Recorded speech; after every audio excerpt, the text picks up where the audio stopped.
Kuna mipango ambayo unaweza ukaweka kwenye mwaka, haiwezi kufanikiwa. Lazima uinuliwe watu wa kuyafanikisha.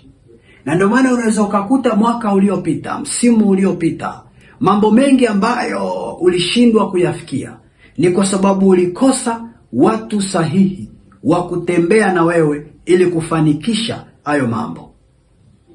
Watu wengi sana wanaanguka, wanakwama kutimiza malengo yao kwenye msimu.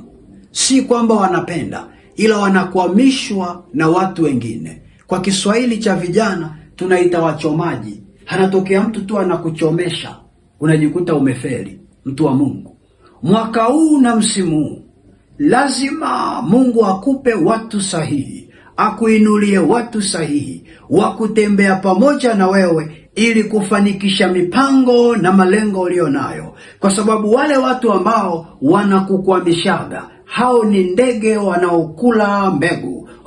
Mungu akuepushe nao. Sema amen kwa jina la Yesu. Haleluya, wana wa Mungu ale hai. Kama unaelewa, sema amen.